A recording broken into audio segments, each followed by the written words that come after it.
Hello friends, good morning. 17वीं BPSC की तैयारी पूरे जोर शोर से चल रही है और आप लोग भी कम नहीं हैं, पूरा गर्दा उड़ाए हुए हैं। आपके इसी मिशन को पूरा करने के लिए इडुटेरिया लेकर आया है 15 मॉडल प्रैक्टिस टेस्ट, वह भी सब्जेक्ट वाइज। और क्वेश्चन भी एकदम क्रमबद्ध तरीके से दिया हुआ है ताकि आपका पूरा कंसेप्ट क्लियर हो जाए। और आप भी मानते हैं कि सब्जेक्ट वाइज अगर टेस्ट दिया जाए तो कंसेप्ट ज्यादा क्लियर होगा, तो इस टेस्ट को जरूर दें। पहला मॉडल प्रैक्टिस टेस्ट हो चुका है, अब दूसरा मॉडल प्रैक्टिस टेस्ट शुरू करेंगे। और यह वीडियो बहुत ही इंटरटेनिंग होने वाला है। आपको वीडियो में पढ़ते समय बोरियत महसूस नहीं होगी। तो अगर वीडियो अच्छा लगे तो वीडियो को पहले पूरा देखिए और वीडियो को लाइक करके चैनल को सब्सक्राइब कर दीजिए और दोस्तों में भी शेयर कर दीजिए ताकि उनको भी फायदा हो जाए, है कि नहीं। चलिए तो शुरू कर देते हैं बिना समय गवाए हुए। सबसे पहला क्वेश्चन है कथन कारण से। कथन कारण देख करके दिमाग खराब हो जाता है कि समय खाएगा ही, लेकिन टेंशन नहीं लेना है। एगो टेक्निक बताएंगे जिससे आपका समय बचेगा। इसका ऑप्शन जो होता है ना वो फिक्स होता है। बताएंगे, पहले क्वेश्चन का आंसर दे देते हैं फिर बताते हैं। इसमें जो है आपको क्वेश्चन के साथ साथ ब्रीफ डिस्कशन भी हो जाएगा ताकि ताकि आपका वो क्वेश्चन क्लियर हो जाए, है ना। परीक्षा में उससे रिलेटेड क्वेश्चन आए तो हल हो जाए, है कि नहीं। चलिए शुरू करते हैं। कथन क्या है, 19वीं शताब्दी के अंतिम वर्षों, विशेषकर 1890 ईस्वी के पश्चात भारत में उग्र राष्ट्रवाद का उदय हुआ। उग्र राष्ट्रवाद समझ रहे हैं ना, एकदम गर्म विचारधारा वाला। वैसे तो थोड़ा थोड़ा फूट रहा था। 1905 तक पूर्ण रूप से विकास हुआ उग्र राष्ट्रवाद का, लेकिन कहता है ना कि अचानक थोड़ी कोई विकास हो जाता है, धीरे धीरे होता है ना। तो 1890 के अंतिम वर्षों से ही उग्र राष्ट्र का उदय शुरू हो गया था, लेकिन पूर्ण रूप से विकास 1905 में हुआ जब बंगाल विभाजन हुआ था। एकदम लोगों का रोष जो है एकदम फूट कर आया, उभर कर आया लोगों के सामने। और 19वीं शताब्दी समझ रहे हैं ना, 1900 तक, यानी 1801 से लेकर के 1900 तक को बोलते हैं 19वीं शताब्दी।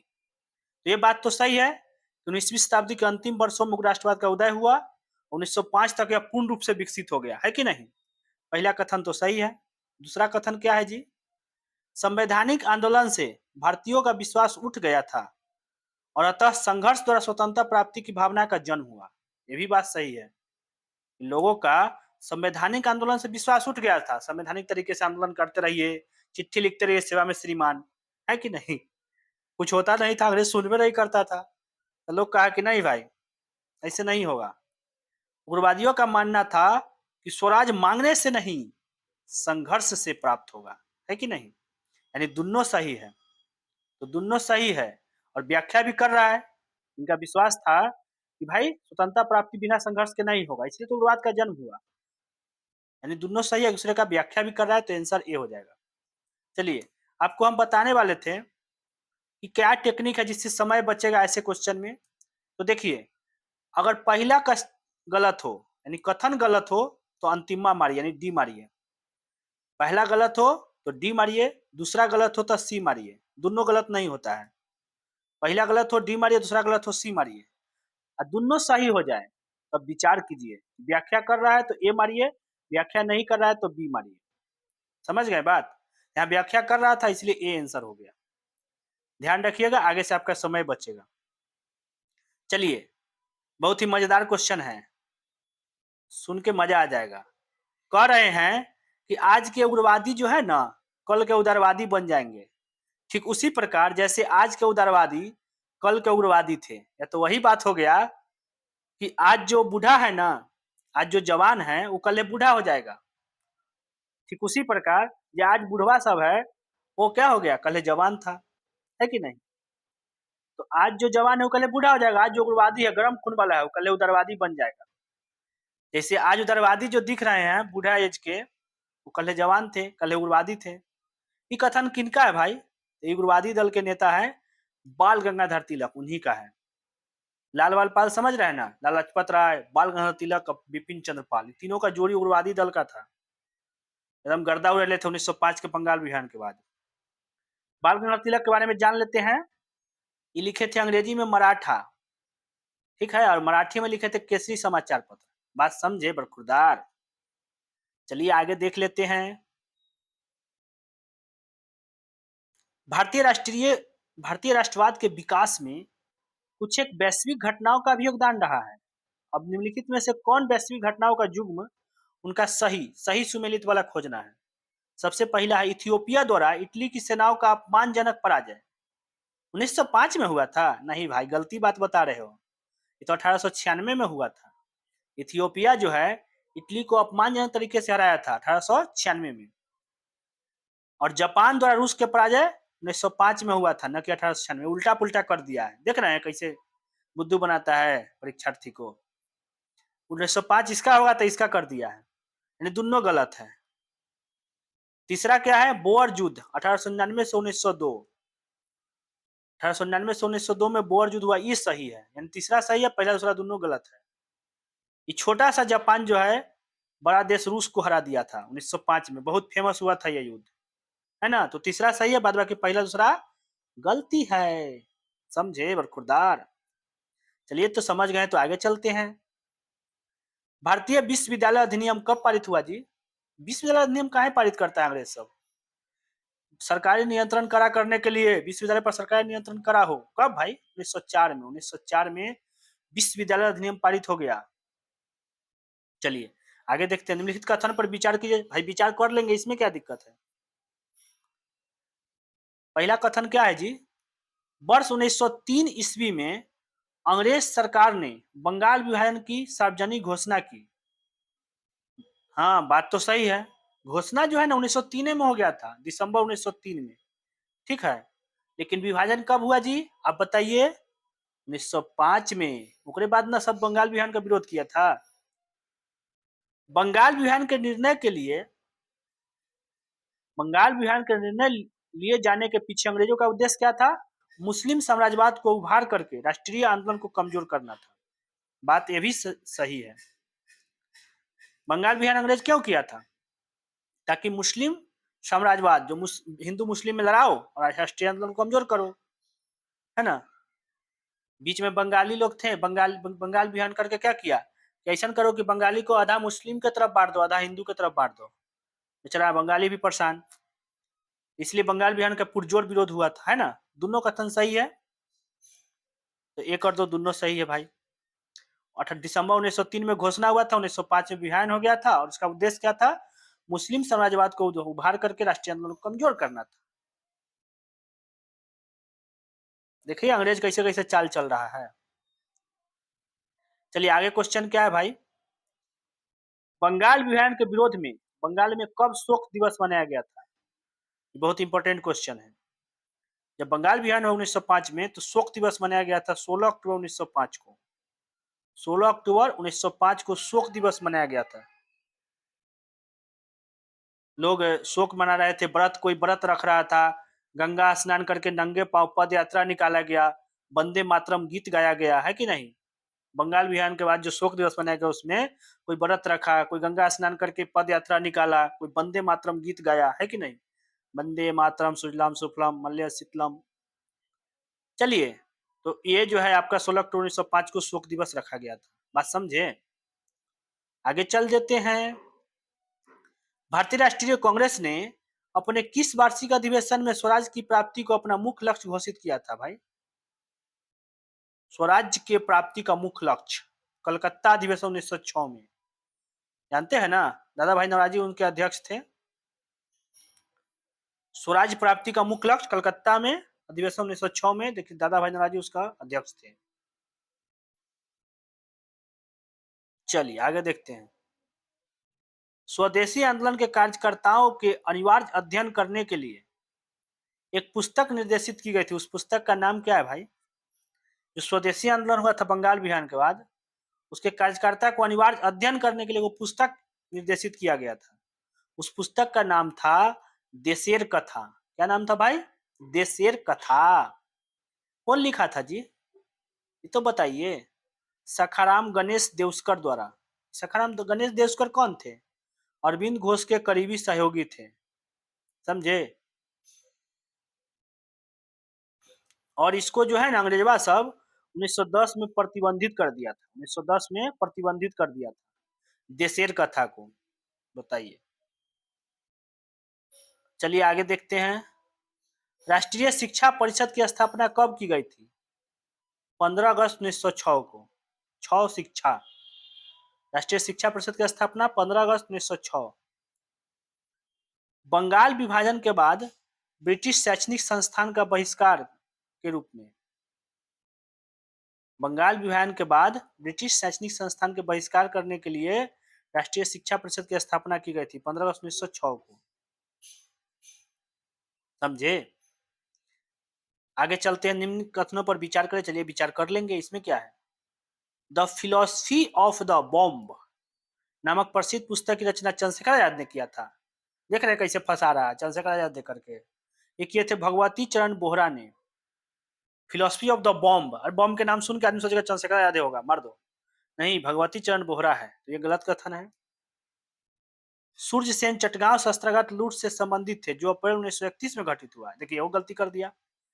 अप्रैल 1930 में घटित हुआ था। चटगांव शस्त्रागार तो लूटे थे सूर्यसेन, लेकिन अप्रैल 1930 में। तो कह रहा है कि गलत कथन बताइए। यहाँ ध्यान जरूर दीजिएगा, सत कथन की असत कथन। 1 और 2 दोनों गलत है भाई। चलिए आगे देखते हैं। सूची 1 और सूची 2 को मिलाना है भाई। क्या है भाई? सही उत्तर का चयन करना है। यहाँ पर एक बार देख लिएगा जरूर कि सही उत्तर का चयन करना है। लोखीर भंडार, लोखीर भंडार, सरला देवी। सरला देवी से ले लीजिए खीर। लोखीर भंडार, भंडार में रखा हुआ है खीर। केमिकल फैक्ट्री, प्रफुल्ल चंद्र राय। केमिकल फैक्ट्री, प्रफुल्ल चंद्र राय। केमिकल फैक्ट्री में प्रफुल्ल कौन होगा? कोई नहीं होगा भाई। Indian store, Joginder Chaudhary. Indian store का कौन है? जोगेश चंद्र चौधरी। इंडियन स्टोर जोगेश चंद्र चौधरी। स्वदेशी भंडार, स्वदेशी भंडार के कौन है? रविंद्रनाथ टैगोर, है ना। स्वदेशी भंडार रविंद्रनाथ टैगोर। समझ गए? यानी लोखीर भंडार, खीर वाला सरला देवी हो गया। केमिकल फैक्ट्री वाला प्रफुल्ल चंद्र राय। फुल्लित नहीं हुआ। केमिकल फैक्ट्री में कौन फुल्लित होगा? इंडियन स्टोर, इंडियन स्टोर में कौन है? जोगेश चंद्र चौधरी। इंडिया में स्टोर जोगेश चंद्र चौधरी। स्वदेशी भंडार, स्वदेशी में भंडार रविंद्रनाथ टैगोर। ठीक है, यानी 5 2 6 1 हो जाएगा। चलिए तो ये पूरा हो गया। आगे चलते हैं। क्वेश्चन नंबर 12 है। भारतीय कानूनों पर विचार करें। चलिए विचार कर लेंगे, उसमें क्या है, हम लोग विचार करने ला बैठल है। भारतीय प्रेस अधिनियम कब आया जी? प्रेस अधिनियम 1910 में आया। राजद्रोह रक्षण सभा अधिनियम 1907 में। राजद्रोह रक्षण सभा अधिनियम 1907 में। भारतीय समाचार पत्र अपराध हेतु प्रेरण अधिनियम 1908 में। भारतीय दंड विधि संशोधन अधिनियम 1908 में। दोनों 1908 में। यानी भारतीय राजद्रोह रक्षण सभा अधिनियम 1907 में। ठीक है। भारतीय समाचार पत्र अधिनियम 1908 में। उसके बाद हो जाएगा भारतीय दंड विधि संशोधन अधिनियम 1908 में।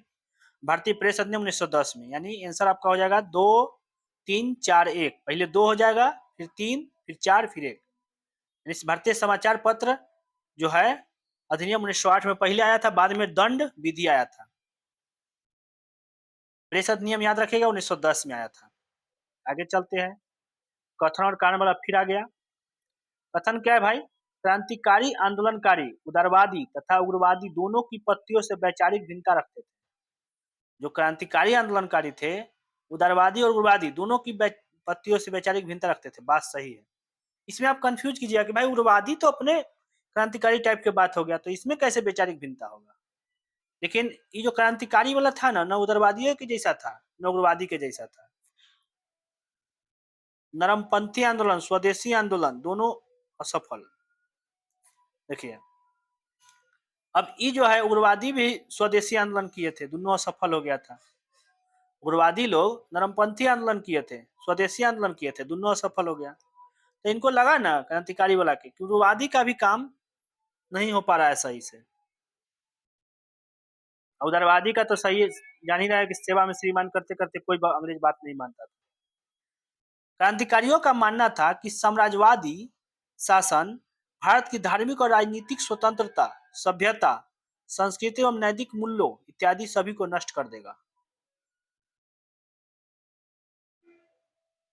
यानी दोनों सही है। क्रांतिकारी का मानना था कि साम्राज्यवादी शासन जो अंग्रेज वाला शासन भारत के धार्मिक और राजनीतिक स्वतंत्रता, धार्मिक स्वतंत्रता और राजनीतिक स्वतंत्रता, सभ्यता को भी, संस्कृति को भी, नैतिक मूल्य को भी, सभी को नष्ट कर देगा ये अंग्रेज लोग, ये मानना था। तो इसके कारण थोड़ी ना वो अथी किए हैं कि हाँ भाई उग्रवादी उदारवादी दोनों से वैचारिक भिन्नता। इसका स्पष्ट व्याख्या नहीं है, लेकिन दोनों सही है। उसका कारण था कि भाई उग्रवादी का भी कोई आंदोलन सक्सेस नहीं हुआ है कि नहीं। स्वदेशी आंदोलन किया, नरमपंथी आंदोलन किया, वो भी सक्सेस नहीं हुआ। चलिए, तो आपका ए और आर दोनों सही है, लेकिन व्याख्या नहीं है, बी आंसर हो जाएगा। उनका उद्देश्य क्या था क्रांतिकारियों का? मातृभूमि को विदेशी दास्ता से मुक्त कराना था। चलिए, जुगांतर नामक समाचार पत्र का प्रकाशन किनके द्वारा प्रारंभ किया गया? जुगांतर नामक समाचार पत्र, क्रांतिकारी साप्ताहिक पत्र का प्रकाशन किसके द्वारा किया गया भाई? बरिंदर कुमार घोष और भूपेंद्र नाथ दत्त। देखिए, अनुशीलन समिति के ये दोनों सदस्य थे। ये दोनों जो है अनुशीलन समिति के सदस्य थे। अप्रैल 1906 के क्रांतिकारी विचारों का प्रसार किए। बरिंदर कुमार घोष और भूपेंद्र नाथ दत्त जो है अनुशीलन समिति के सदस्य थे और जुगांतर नामक क्रांतिकारी साप्ताहिक पत्र का प्रकाशन किया गया। चलिए आगे देखते हैं। निम्नलिखित क्रांतिकारी घटनाओं पर विचार करें। चलिए विचार कर लेंगे। क्या है भाई? विचार करेगा तो आगे पीछे करने का सही कालानुक्रम क्या है ना? रेल की पटरी उखाड़ने का प्रयास, जिसमें लेफ्टिनेंट गवर्नर एंड्रू फ्रेजर यात्रा कर रहे थे, कब हुआ था? दिसंबर 1907 में। रेल के पटरियां उखाड़ रहे थे, लेफ्टिनेंट गवर्नर एंड्रू फ्रेजर यात्रा कर रहे थे, सोचा कि उखाड़ देंगे तो मर जाएगा। मुजफ्फरपुर के जिला जज किंग्सफोर्ड की हत्या के उद्देश्य से उनकी गाड़ी पर बम फेंका गया 1908 में, है ना? मुजफ्फरपुर के जिला जज किंग्सफोर्ड की हत्या के उद्देश्य से उनकी गाड़ी पर बम फेंका गया था। कौन फेंके थे? खुद्दीराम बोस और प्रफुल्ल चाकी, है ना पता आपको? 1908 में खुद्दीराम बोस और प्रफुल्ल चाकी। 11 अगस्त 1908 को खुद्दीराम बोस को फांसी हो गया, जो कि सबसे युवा नेता थे, सबसे कम उम्र में फांसी मिलने वाला यही थे। 18 वर्ष में मात्र इनको फांसी हो गया था मुजफ्फरपुर के जेल में, खुद्दीराम बोस को। ये जो क्या किए थे?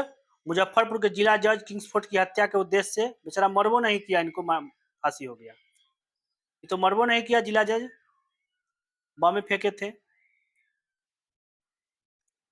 ये जो है ना इनका दोस्त बा प्रफुल्ल चाकी, वो आत्महत्या कर लिया था। ठीक है, अगला देखते हैं। जुगांतर समूह के सदस्यों द्वारा पूर्वी बंगाल के भूतपूर्व अलोकप्रिय लेफ्टिनेंट गवर्नर फूलन की हत्या का प्रयास 1907 में। तो आप क्या समझे? 1907 में पूर्वी बंगाल के भूतपूर्व अलोकप्रिय लेफ्टिनेंट गवर्नर फूलन की हत्या का प्रयास 1907 में हुआ। 1908 में किंग्सफोर्ड की हत्या का प्रयास किया गया। दिसंबर 1907 में रेलवे की पटरी उखाड़ करके लेफ्टिनेंट गवर्नर एंड्रू फ्रेजर की यात्रा कर रहा था, उसको मारने का प्रयास हुआ। तो पहले सी हो जाएगा, फिर ए, फिर बी। सी ए बी, सबसे पहले सी, फिर ए, फिर बी, है ना? बी आंसर हो जाएगा आपका। चलिए आगे देखते हैं। बंगाल में क्रांतिकारियों द्वारा संगठित पहला गुप्त संगठन कौन था भाई? गुप्त संगठन में बनाना पड़ता था क्रांतिकारी लोग। ये था अनुशीलन समिति। अभी सुनते पढ़े थे ना अनुशीलन समिति के जो सदस्य। तो ये कब बना था? 1902 में बना था, कलकत्ता में, गुप्त संगठन। मिदनापुर ज्ञानेंद्र नाथ बसु, प्रफुल्ल मित्रा, सावरकर बंधु, सावरकर बंधु मित्र मेला गुप्त समिति। जो सावरकर बंधु था ना, मित्र मेला, वही बना ये गुप्त संगठन, है ना? अनुशीलन समिति। सावरकर बंधु द्वारा जो बना था, सावरकर बंधु बनाया था मित्र मेला, वही बना बाद में अनुशीलन समिति, बाद में अभिनव भारत। ठीक है, इसी से हुआ। मित्र मेला से ही अभिनव भारत का जन्म हुआ। चलिए आगे देखते हैं। तो अनुशीलन समिति जो है गुप्त संगठन था, पहला गुप्त संगठन था अनुशीलन समिति 1902 में। और मिदनापुर ज्ञानेंद्र नाथ बसु ने स्थापना किया था कलकत्ता में। सॉरी, ये जो नीचे का है ना, ये वाला जो है नीचे का है। चलिए आगे देखते हैं। अभिनव भारत नामक क्रांतिकारी संगठन की स्थापना कब और कहाँ की गई थी, ये वाला है। अभिनव भारत वाला जो है मित्र मेला जो है बाद में अभिनव भारत बना था, सही बात है। चलिए, अभिनव भारत क्रांतिकारी संगठन की स्थापना 1904 में महाराष्ट्र में की गई थी। कहाँ की गई थी? 1904 में महाराष्ट्र में। तो कौन किया था अभिनव भारत की स्थापना? सावरकर बंधु ने। और ये जो अनुशीलन समिति है वो मिदनापुर में ज्ञानेंद्र नाथ बसु ने किया था। ठीक है, थोड़ा बहुत उल्टा पुल्टा बोल दे इसके लिए सॉरी। मिदनापुर में ज्ञानेंद्र नाथ बसु ने अनुशीलन समिति की स्थापना किया था 1902 में कलकत्ता में, है ना। और ये जो है सावरकर बंधु मित्र मेला जो बनाए थे वही बाद में अभिनव भारत बन गया। 1904 में महाराष्ट्र में स्थापना हुआ था। ठीक है, आगे चलते हैं। 18वां क्वेश्चन। अभिनव भारत नामक क्रांतिकारी संगठन से जुड़े अन्य कान्हेर नामक व्यक्ति ने जैक्सन नामक एक अंग्रेज की हत्या कर दी थी। जैक्सन कौन थे भाई? नासिक जिला के मजिस्ट्रेट थे जैक्सन। अभिनव भारत के क्रांतिकारी संगठन से जुड़े हुए थे। ठीक है, नाम क्या था इनका? अनंत कान्हरे। अनंत कान्हरे ये जो है नासिक के जिला मजिस्ट्रेट की हत्या कर दिए थे 1909 में। नासिक नासिक के जिला मजिस्ट्रेट की हत्या कर दी थी अनंत कान्हरे ने, जो कि अभिनव भारत क्रांतिकारी संगठन से जुड़े हुए थे। चलिए सूची 1 और सूची 2 को मिलाना है भाई। गदर पार्टी। गदर पार्टी कहाँ हुआ था पता है आपको? सैन फ्रांसिस्को में लाला हरदयाल ने किया था गदर पार्टी, सैन फ्रांसिस्को में। इंडिया हाउस लंदन में। इंडिया हाउस लंदन में श्यामजी कृष्ण वर्मा ने किया था, पता है? इंडिया हाउस लंदन में, गदर पार्टी सैन फ्रांसिस्को अमेरिका में। यूनाइटेड इंडिया हाउस, अब यूनाइटेड इंडिया हाउस आ गया, यह है सिएटल यूएसए में। United India house Seattle USA में। और स्वदेशी सेवक गृह वैंकूवर कनाडा में। तो गदर पार्टी अमेरिका में हो गया, इंडिया हाउस लंदन में, है ना। यूनाइटेड इंडिया हाउस कहाँ पे? सिएटल यूएसए में। और स्वदेशी सेवक गृह वैंकूवर कनाडा में। आपका आंसर हो जाएगा 3, 2, 4, 5। इंडिया हाउस की स्थापना श्यामजी कृष्ण वर्मा किए थे, ठीक है ना। गदर पार्टी लाला हरदयाल ने। चलिए आगे देखते हैं 20 नंबर क्वेश्चन। एक क्रांतिकारी समाचार पत्र द इंडियन सोशलिज्म का प्रकाशन कहाँ से किया जाता था जी? लंदन से। सोचिए, लंदन में रह करके अंग्रेजी सरकार को आतंकित कर स्वराज प्राप्त करना। अंग्रेजी सरकार को समझाने में लोग चाहते थे कि अंग्रेजी सरकार खुद समझ जाए कि हम लोग को काहे परेशान कर रहे हैं। अंग्रेजी सरकार को आतंकित करके स्वराज स्थापित करना। लंदन में समाचार पत्र था, क्रांतिकारी समाचार पत्र द इंडियन सोशलिज्म का प्रकाशन हुआ था। सोच रहे हैं इंडिया के लोग कहाँ कहाँ गए? क्रांतिकारियों का उद्देश्य आतंकवाद नहीं अपितु क्रांति, और क्रांति का उद्देश्य भारत में राष्ट्रीय सरकार की स्थापना है। बहुत अच्छा बात बोले सुभाष चंद्र बोस। क्रांतिकारियों का उद्देश्य आतंकवाद नहीं है, क्रांति है। और क्रांति का उद्देश्य क्या है भाई? भारत में राष्ट्रीय सरकार की स्थापना करना। ये बोले सुभाष चंद्र बोस, कितना मस्त बात बोले। क्रांतिकारी घटनाओं की गतिविधियों पर विचार कीजिए। चलिए विचार कर लेते हैं। कामागाटा मारू प्रकरण 1914 में हुआ था, प्रथम विश्व युद्ध के समय, पता है ना। दिल्ली षड्यंत्र केस 1912-13 में हुआ था। दिल्ली षड्यंत्र केस 1912-13 में।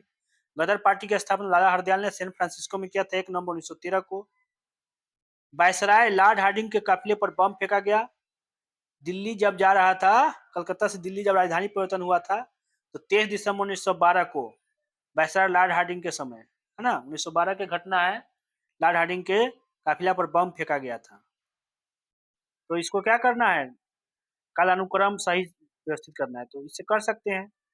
क्या हो जाएगा आंसर? DBCA। सबसे पहले डी होगा वायसराय लॉर्ड हार्डिंग पर 1912 में। बी हो जाएगा दिल्ली षड्यंत्र के 1912-13 में। सी हो जाएगा गदर पार्टी दिसंबर 1912 में। और ए हो जाएगा गदर पार्टी की स्थापना 1 नवंबर 1913 को। और ए हो जाएगा 1914 में कामागाटा मारू प्रकरण। ठीक है, आगे देखते हैं। 1918 ईस्वी की विद्रोह समिति के रिपोर्ट के अनुसार भारत भारतीय क्रांतिकारी गतिविधियों का प्रारंभ सर्वप्रथम किन क्षेत्रों में हुआ? महाराष्ट्र में हुआ। 1918 के विद्रोह समिति की रिपोर्ट आया था जिसमें पता चला है कि भारतीय क्रांतिकारी गतिविधियों का शुभारंभ कहां से हुआ? महाराष्ट्र से। महाराष्ट्र, राष्ट्रों में राष्ट्र महाराष्ट्र, वहीं से शुरू हो गया। चलिए आगे देखते हैं।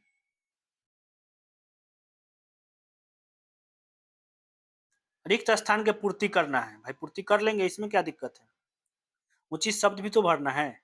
चापेकर बंधु ने वर्ष, कौन से वर्ष में पूना में प्लेग समिति के प्रधान श्री रेड लेफ्टिनेंट आयर्स की हत्या कर दी थी? गड़बड़ काम कर रहा था। पूना में प्लेग में लाने में, पूना में प्लेग फैलाया ये, और राहत कार्यों में असंतोष था। ऐसा का काम कर रहा था कि पूना में प्लेग फैलते जा रहा था और राहत कार्य कुछ कर ही नहीं रहा था, इसलिए चापेकर बंधु ने इसको हत्या कर दिया। रेड, क्या नाम था? श्री रेड और लेफ्टिनेंट आयर्स्ट। 1897 में। कब किया? 1897 में। सताएगा तो 1897 में हत्या कर देंगे। भारत माता नामक पत्र का प्रकाशन निम्नलिखित में से किस क्रांतिकारी संगठन द्वारा किया गया था? जी,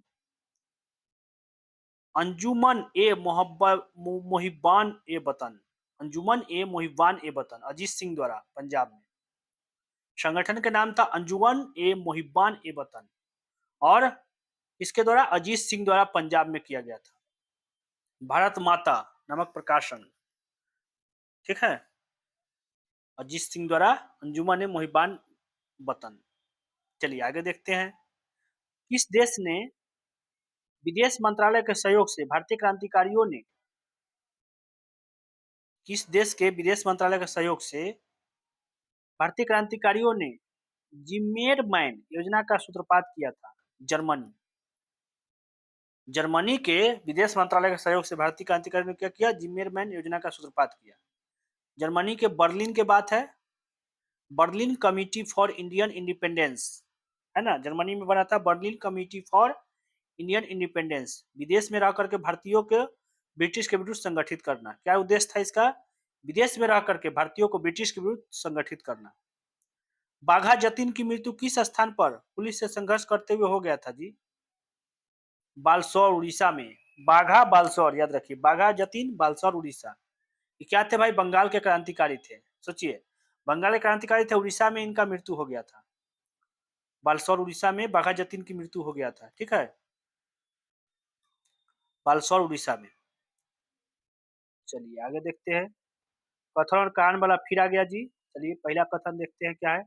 प्रथम विश्व युद्ध ने भारतीय क्रांतिकारियों एवं विदेशों में रह रहे क्रांतिकारियों में उत्साह का संचार किया। बात तो सही है भाई। प्रथम विश्व युद्ध ने भारतीय क्रांतिकारी और विदेश में जो रह रहा था क्रांतिकारी उसमें उत्साह का संचार किया। क्रांतिकारियों को यह आशा थी कि युद्ध के पश्चात ब्रिटेन में स्वशासन के संबंध में ठोस कदम उठाएगा। क्रांतिकारियों को यह आशा नहीं था, उनका आशा था कि उग्रवादी को यह आशा था, किसको आशा था? उदारवादी और उग्रवादी को आशा था ये कि भाई ठोस कदम उठाएगा। लेकिन क्रांतिकारी लोग ऐसा नहीं सोचता था, उनको तो मानना ही था कि संघर्ष बिना ब्रिटिश जो स्वतंत्रता नहीं देगा। संघर्ष बलिदान मांगता है ना, तो बिना संघर्ष के नहीं मानेगा। लेकिन उदारवादी उग्रवादी लोग क्या सोचते थे भाई कि ब्रिटिश जो है प्रथम विश्व युद्ध के बाद जो है ठोस कदम उठाएगा। तो ये दूसरा कथन गलत है। क्रांतिकारी का ये आशा नहीं था, है ना, यहाँ लिखा क्रांतिकारी को आशा थी। उदारवादी उग्रवादी को आशा था, क्रांतिकारी को नहीं। तो दूसरा कथन गलत है, पहला कथन सही है। दूसरा गलत तो क्या मारना है? सी मारना है। भारत का होम रूल आंदोलन किस देश के इसी प्रकार के आंदोलन से प्रेरित था? आयरलैंड के। आयरलैंड में भी होम रूल लीग की तर्ज पर भारतीयों की दशा सुधार करने का, आयरलैंड के जो होम रूल लीग था उसके तर्ज पर भारतीयों की दशा सुधारने के लिए भारत में भी होम रूल आंदोलन बना, ठीक है। और पूछेगा होम रूल आंदोलन कौन शुरू किया था? बाल गंगाधर तिलक ने। बाल गंगाधर तिलक ने। निम्नलिखित कथनों पर विचार कीजिए। चलिए विचार कर लेंगे। एनी बेसेंट ने अप्रैल 1916 में मद्रास में all India home rule league की स्थापना किया। एनी बेसेंट अप्रैल 1916 में, ये तो सही है कि मद्रास में all India home rule league की स्थापना किया था एनी बेसेंट, लेकिन सितंबर 1916 में, अप्रैल में नहीं। यानी कथन गलत हो गया। सितंबर 1916 में होगा एनी बेसेंट, याद रखिएगा। केनी बेसेंट मद्रास में किए थे home rule league, all India home rule league की स्थापना। और बाल गंगाधर तिलक ने अपनी इंडियन होम रूल लीग की स्थापना सितंबर 1916 में नहीं बल्कि अप्रैल 1916 में, देखिए उल्टा पुल्टा कर दिया है। बाल गंगाधर तिलक ने अपनी इंडियन होम रूल लीग की स्थापना सितंबर 1916 में नहीं अप्रैल 1916 में किया था। याद रखिएगा, एनी बेसेंट सितंबर 1916 में किया और बाल गंगाधर तिलक अप्रैल 1916 में। पहले बाल गंगाधर तिलक अप्रैल 1916 में और बाद में एनी बेसेंट किए थे सितंबर 1916 में होम रूल लीग की स्थापना। तिलक ने अपनी पहली होम रूल लीग की मीटिंग जो है बेलगांव कर्नाटक में किया था। होम रूल लीग की मीटिंग, सही बात है, यानी केवल 3 सही है और 1 और 2 को तो उल्टा पुल्टा कर दिया है। 1 वाला 2 में, 2 वाला 1 वाला ईस्वी डाल दिया है, समय डाल दिया है। ठीक है, तो सबसे पहले बाल गंगाधर तिलक ने होम रूल लीग की स्थापना किया था अप्रैल 1916 में, बाद में सितंबर 1916 में एनी बेसेंट किया मद्रास में। तीसरा सही है। होम रूल लीग मीटिंग जो है कहाँ बुलाए थे बाल गंगाधर तिलक? बेलगांव कर्नाटक में। चलिए, होम रूल तिलक ने होम रूल लीग का मुख्यालय कहाँ, तिलक के होम रूल लीग का मुख्यालय कहाँ था भाई? पूना में था। कहाँ था? पूना में। और उनका मद्रास में ना। चलिए, अप्रैल 1916 में शुरू किए थे, पता ही है, अभी बताए हैं। उद्देश्य क्या था?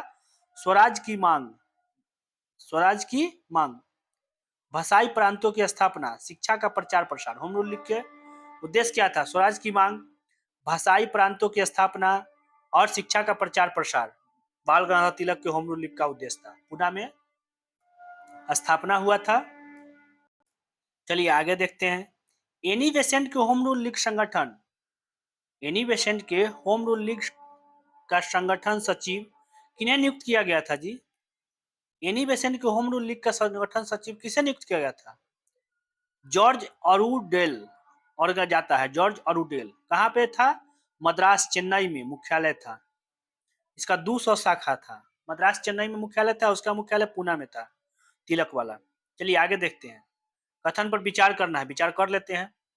तिलक का गणपति एवं शिवाजी उत्सव केवल महाराष्ट्र में स्वदेशी अभियान का एक प्रमुख माध्यम था?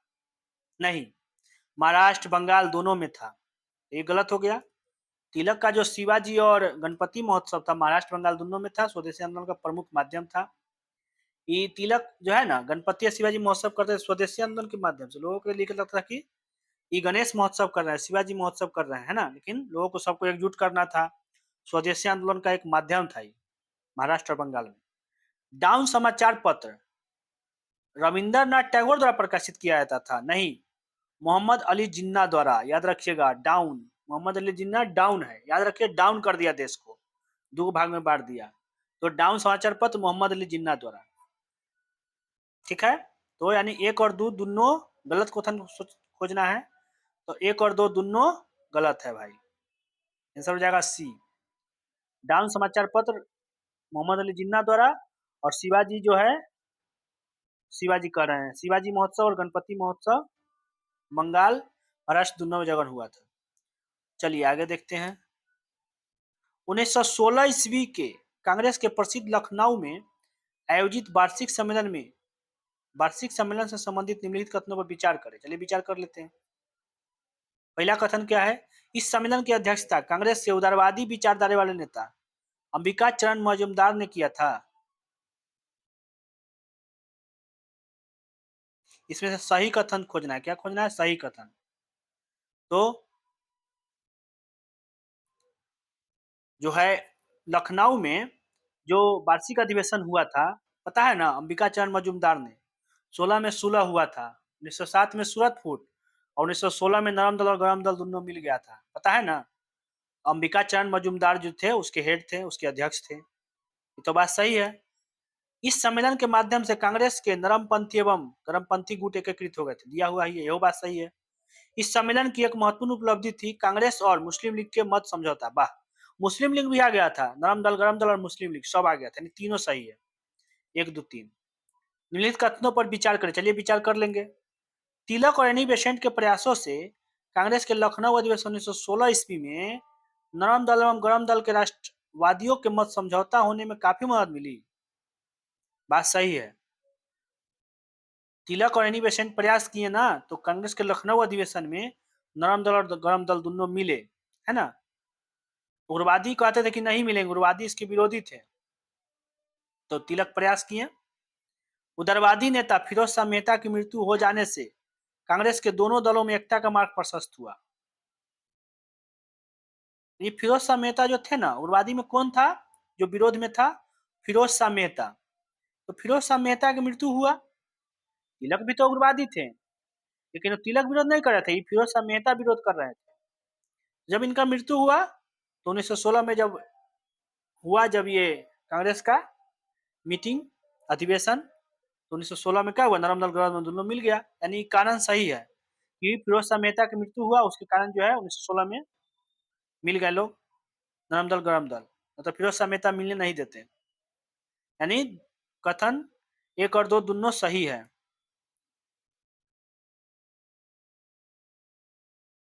चलिए, निम्नलिखित में से कौन सा प्रावधान लखनऊ समझौता 1916 ईस्वी के अंतर्गत शामिल नहीं था? कौन नहीं था, ये खोजना, नहीं वाला खोजना है। लीग जो है यानी मुस्लिम लीग, कांग्रेस के उदारवादी शासन की मांग को स्वीकार नहीं किया।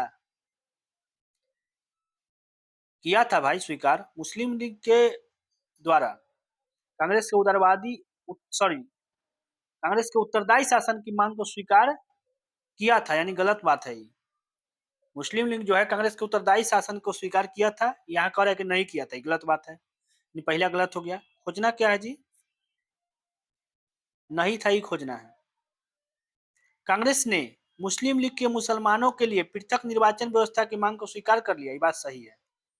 कांग्रेस लोग क्या करे भाई, पहले तो नहीं मान रहे थे, बाद में स्वीकार कर लिया कि भाई मुस्लिम लीग को पृथक निर्वाचन में, चलो हम स्वीकार कर लेते पृथक निर्वाचन को। केंद्रीय व्यवस्थापिका सभा में कुल निर्वाचित भारतीय सदस्यों का 1/9 भाग मुसलमान का रक्षित किया गया था, वो बात सही है, 1/9। केंद्रीय व्यवस्थापिका में 1/9 भाग मुसलमानों का रक्षित किया गया था। मुसलमानों के निर्वाचन हेतु सांप्रदायिक चुनाव व्यवस्था स्वीकार की गई। देखिए क्या क्या करना पड़ रहा है, सांप्रदायिक मिलने के लिए लोग इतना एक्सेप्ट कर लिए कांग्रेस लोग। मुसलमानों के निर्वाचन हेतु सांप्रदायिक चुनाव व्यवस्था स्वीकार की गई, ठीक है, 1/9 भाग आरक्षित किया गया, ठीक है।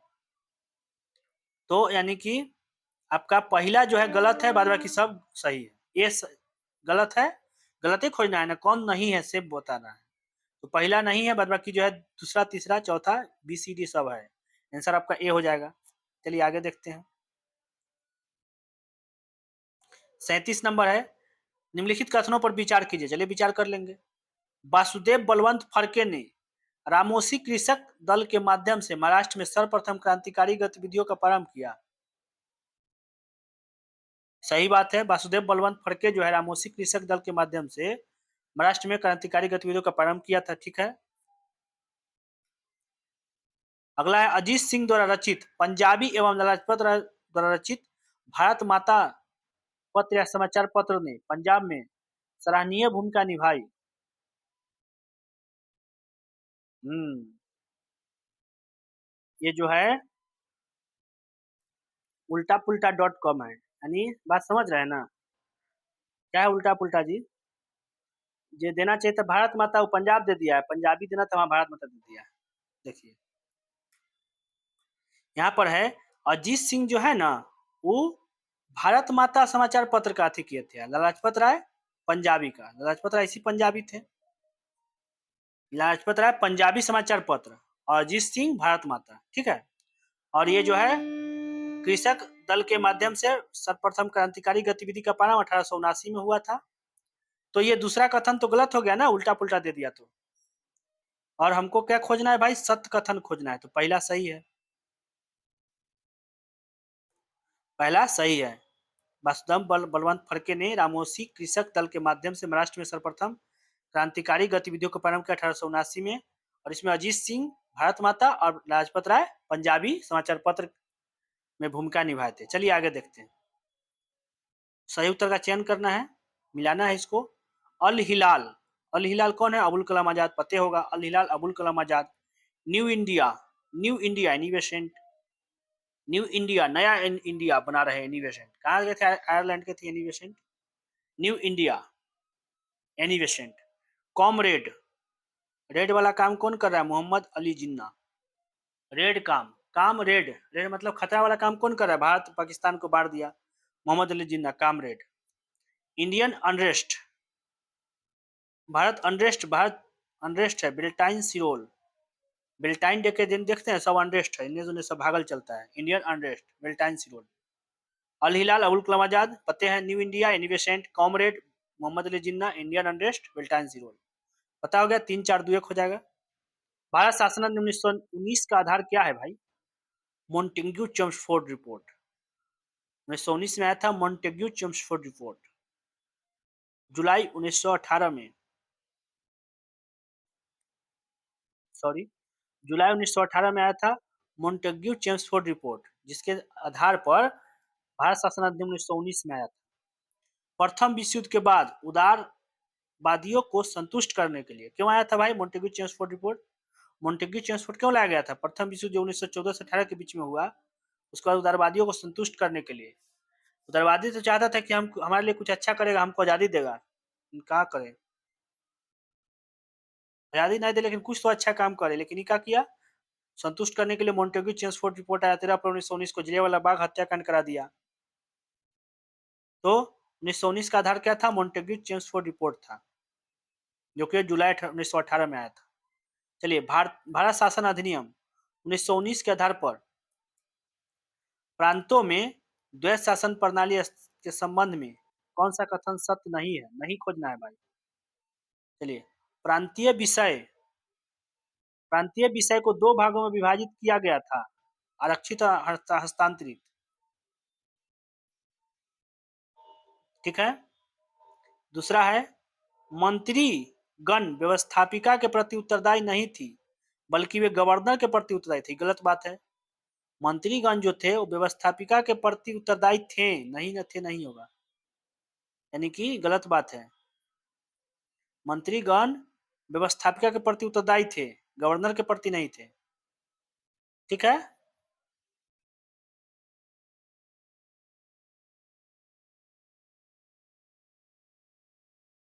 तो ये दूसरा जो है सत्य नहीं है। भारत सचिव तथा गवर्नर जनरल राज्य के प्रशासनिक एवं हस्तांतरित विषयों का दायित्व अपने ऊपर ले सकता था। देखिए, पहला जो है ABACD सही है, ठीक है, बी जो है गलत है, गलत खोजना है, तो बी आपका गलत है। जान लीजिए फिर से, 1919 के भारत शासन अधिनियम के लिए क्या क्या प्रावधान था? सबसे पहला प्रावधान था कि प्रांतीय विषय को 2 भाग में बांटा गया था, आरक्षित अनारक्षित। दूसरा बात था कि भारत सचिव और गवर्नर जनरल जो आवश्यकता पड़ने पर आरक्षित विषयों में हस्तक्षेप कर सकता था, आरक्षित विषय में वो हस्तक्षेप कर सकता था भारत सचिव और गवर्नर जनरल, लेकिन हस्तांतरित विषयों में हस्तक्षेप की शक्ति नहीं था। और प्रांतों में संवैधानिक तंत्र का विफल अगर हो गया, जिसे भी राष्ट्रपति शासन होता है, तो गवर्नर राज्य के प्रशासनिक हस्तांतरित विषयों का दायित्व अपने ऊपर ले सकता था। प्रशासनिक जो हस्तांतरित विषय है वो भी ले लेगा, है ना। तो केवल बी गलत है, आंसर हो जाएगा। चलिए 41 नंबर देखते हैं। कथन कारण है, भारत सरकार अधिनियम 1919 को भारत के संवैधानिक इतिहास में महत्वपूर्ण स्थान प्राप्त है। कथन है कि 1919 जो है भारत के संवैधानिक विकास में महत्वपूर्ण स्थान प्राप्त है। सही बात है। द्वैत शासन, अभी राष्ट्रपति शासन हो गया, चाहे द्वैत शासन हो गया, ये सब जो है भारत शासन अधिनियम 1919 से लिया गया। 2 भागों में आरक्षित हस्तांतरित विषय जो है बांटा गया, ये सब कैसे पता चला? 1919 से, तो ये महत्वपूर्ण स्थान प्राप्त है। इस अधिनियम ने प्रांतों के लिए ऐसी राजनीतिक व्यवस्था विकसित करने में मदद की जिससे देश के लोगों को में मत देने की व्यवहारिक समझ विकसित हुई। ये जो है अधिनियम जो है 1919 वाला, प्रांतों के लिए ऐसी राजनीतिक व्यवस्था विकसित करने में मदद की जिससे देश में मत देने की व्यवहारिक समझ भी, दोनों सही है और सही खोज रहा है ना, यानी दोनों सही हो जाएगा।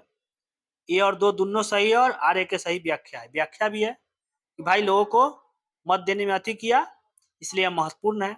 चलिए आगे देखते हैं। घटनाक्रम पर विचार करना है।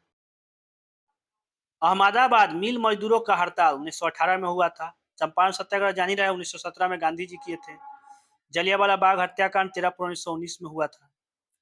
तो घटनाक्रम को कालानुक्रम बताना है तो 17 में चंपारण हुआ, बी, फिर ए हुआ 18 में अहमदाबाद मिल मजदूर का हड़ताल, अंतिम में 13 अप्रैल 1919 को जलियांवाला बाग हुआ। सी आंसर हो जाएगा। प्रथम विश्व युद्धोत्तर परिस्थितियों में भारत में क्रांतिकारी गतिविधियों की जांच और उससे निपटने के सुझाव देने के लिए ब्रिटिश सरकार द्वारा किसकी नियुक्ति की गई थी? Sir Sydney Rowlatt. है ना, रॉलेट एक्ट है, रॉलेट एक्ट लाया था सर सिडनी रॉलेट। तो प्रथम विश्व युद्ध की परिस्थितियों में जब प्रथम विश्व युद्ध हुआ तो भारतीय लोग कहे कि हम अंग्रेज का सहायता किए हैं भाई, हमको कुछ अच्छा चीज दीजिए। तो अभी कहा कि ये भाई सब लोग बहुत इतने सोने कर रहा है, मिलेगा तो कुछ नहीं लेकिन परेशान हो सब। ये रॉलेट जाओ तुम सिडनी रॉलेट जाकर रॉलेट एक्ट लगा दो। उसके बाद में जलियांवाला बाग हत्याकांड हुआ था। बताइए, हेल्प करने का यही परिणाम दिया।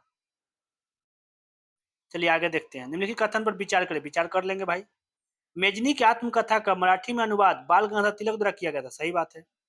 मेजनी के जो आत्मकथा था उसको मराठी में अनुवाद किए बाल गंगाधर तिलक ने, है ना।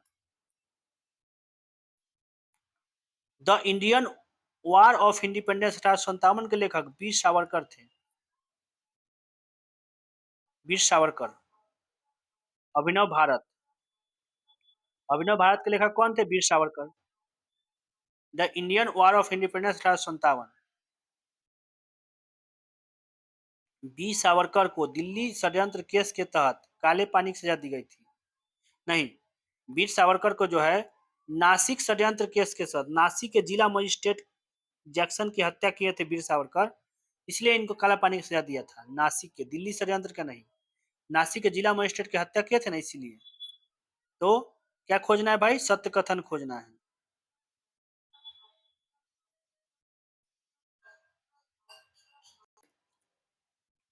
पहला मेजनी की आत्मकथा मराठी में अनुवाद बाल गंगाधर तिलक ने किया था। सत्य कथन है केवल एक। इसमें हमको 2 नंबर भी सही लग रहा है लेकिन पता नहीं क्यों नहीं है दिया हुआ। The Indian war of independence 1857 के लेखक वीर सावरकर थे। आप लोग कमेंट में बताइएगा। जलियांवाला बाग हत्याकांड की जांच के लिए नियुक्त कमीशन में सदस्य के तौर पर कौन भारतीय शामिल नहीं है? सर जमनालाल बजाज शामिल नहीं है। बाद बाकी सर चिमनलाल, हरितलाल शीतलवार शामिल है, पंडित जगत नारायण शामिल है, सरदार साहिबजादा सुल्तान अहमद खान शामिल है। जलियांवाला बाग हत्याकांड की जांच के लिए जो नियुक्त कमीशन हुआ था उसमें सदस्य के तौर पर चिमनलाल, हरितलाल शीतलवार, पंडित जगत नारायण और साहिबजादा सुल्तान अहमद खान, याद रखिएगा। 46 नंबर है यंग इंडिया एवं कॉमनवेल्थ नामक पत्र का प्रकाशन बेसेंट, एनी बेसेंट द्वारा प्रारंभ किया गया। नहीं, एनी बेसेंट किए थे न्यू इंडिया का, यंग इंडिया का नहीं। तिलक की होम रूल लीग की स्थापना 1916 ईस्वी में, एनी बेसेंट की होम रूल लीग की स्थापना 1916 में की गई थी। दोनों का तो 1916 में हुआ था, तिलक वाला अप्रैल में हुआ था, ठीक है ना।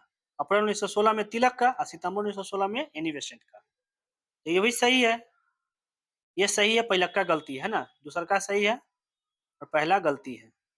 ये जो है यंग इंडिया नहीं, न्यू इंडिया का प्रकाशन एनी बेसेंट ने किया था। ठीक है, 47 नंबर देख लेते हैं। तीनकठिया पत्ती के अनुसार नील किसानों को भूमि के कुल कितने भाग पर नील खेती? ये बहुत इंपॉर्टेंट क्वेश्चन आया था परीक्षा में। 3/20 भाग पर बीपीएससी में आ चुका है। 3/20 भाग पर तीनकठिया पत्ती में 3/20 भाग पर जो है नील की खेती करना अनिवार्य था। ठीक है, तो आज के लिए इतना ही। आगे जो है 50-50 क्वेश्चन करके आगे सेट में फिर डिस्कस करेंगे। और वीडियो अच्छा लगे तो वीडियो को लाइक और चैनल को सब्सक्राइब करके दोस्तों में शेयर कर दीजिए। जय हिंद, जय भारत।